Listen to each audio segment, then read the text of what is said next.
The second question, I believe, had to do with pension, if I'm not mistaken. Yeah, pension, yeah. That a situation where pensions are not being paid. Again, not being remitted. Not being remitted. Yes. Because the whole idea behind pension is it is being deducted from your own salary towards your future. So if pensions are not being paid, technically it is theft. Somebody is taking money into your salary and not remitting it for the purpose. The company is a thief. So at that point in time, you have every right to again explore, because we know getting a job sometimes is difficult in this present climate. But it doesn't mean you should tolerate abuse. It doesn't mean you should tolerate theft.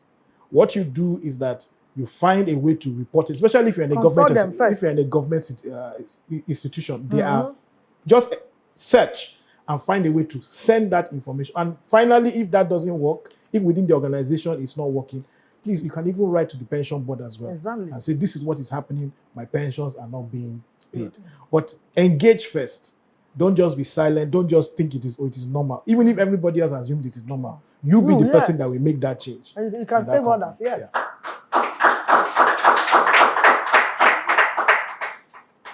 And I think the third question was advice for businesses that are affected by poor environment. Absolutely, poor environment can mean many things. I think the example was about maybe there is a dumpster around where you are. Now, the important thing there is that we have to help ourselves. If you are in that kind of situation as a business, you are not the only business being affected. Organize and work with other businesses. I remember one of the first things, I gave an example earlier about I looked around my business. One of the problems we had was that the transformer went bad and there was no light. And we needed light. We needed electricity. So for 4 months, there was no light. What I learned from that was that I should have been more proactive because I was not the only one affected. Every business in that area. Until one day my friend came to me that, you are, Dr. Shea, you are the one that should be championing the repair of this transformer. And I got up and started talking to other businesses. And within a month of that, the transformer was repaired. Oh. So sometimes it's not about taking it on alone. You're not the only one affected by that problem. It can be a bad road. It can be electricity. It can be the drainage. Organize with people around you. You must learn to be friendly with people around you because in situations like this, you will need them. And the trouble is this advice is not only for businesses. It's even for individuals when you're living in your house. With your neighbors. If there is a situation that affects you, everybody should be able to come together, right, and find a way to solve that problem. Don't always wait for government or wait for those who are responsible. Thank you. And I think the last question was a very interesting question, managerial abuse of policies. Now, I want to qualify all that I've said by giving specific advice to workers. Managerial abuse is very real. It can happen in certain organizations. However, when you want to make the decision after you have tried everything, the same rule applies. Please find a way to report that manager. Find a way to talk to people who might be in a different department and they can talk to their manager to speak to that manager. Find a way to reach the owner of the business and say, okay, this is what is happening. Do it anonymously. Whatever options you can find, be creative about it. But if all else fails, right, and you want to make that decision to leave, please, I want everyone or every worker that listens to this to think about it in four distinct ways.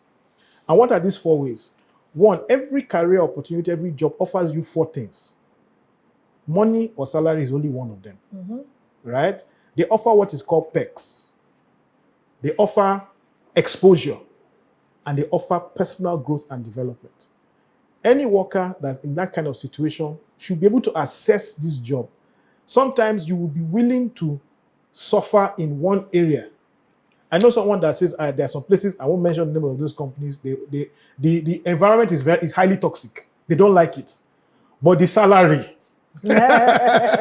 is such that, you know what, I will... It's very enticing. I will stomach this. Let me stomach this for 2 years. After 2 years, I can go. I would have made enough money.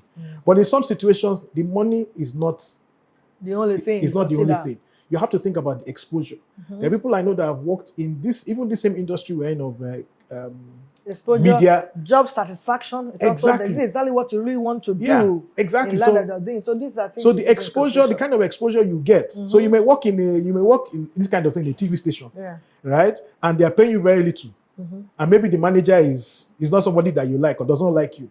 But the fact that you're always in front of camera, people are seeing you, you are being exposed, people are knowing you, you will now balance that against these other issues. Exactly. And then you make a decision.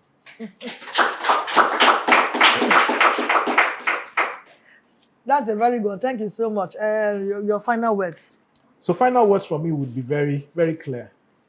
We should strive as a nation, we should strive as business, we should strive as individuals to deliver not just good service delivery, but exceptional service delivery. There are countries that their entire GDP, most of their business, most of what they do in that country is driven by tourism. And you cannot have tourism if you don't have exceptional service delivery. We need to be able to go and start thinking about how there are so many things as a country that we're able to deliver, as individuals, as businesses that we're able to deliver, but the way we deliver them matters. So my advice, my admonition, my final words would be, let us strive for exceptional service delivery. Let us be empathetic in the way we do things. Let us understand the product so that we can have good product knowledge. Let us be the kind of people that people are happy to do business with. And I'm sure as that happens, as we deliver exceptional service delivery, we will see huge, huge gains, not just in our businesses, but even as a nation. Thank you very much. And to add to what you said, let us also work towards excellence. It's important. We can only be excellent in what we decide to do. If we discipline ourselves with the right attitude and the right approach, we can be excellent, even especially as attitude of workers is concerned. Workers, please try and cooperate, greatly with the employees and employer. You need each other, honestly. And the employers all need workers too. So we need each other. So let there be that cooperation between the employers and the employees so that the business will also grow and they will wipe off or sweep out unemployment completely from our society. We are the ones to do that.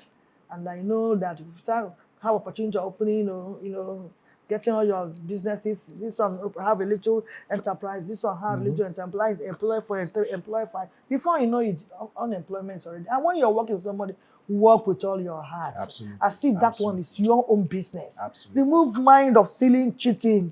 Remove it. Rome is not built in a day, they say. So gradually you will grow. But when you just want to work and carry everything, you met some people there. They also want to grow with the company. They also need money. So not only that just employees, they need money, want to just hack and no, it's not good at all.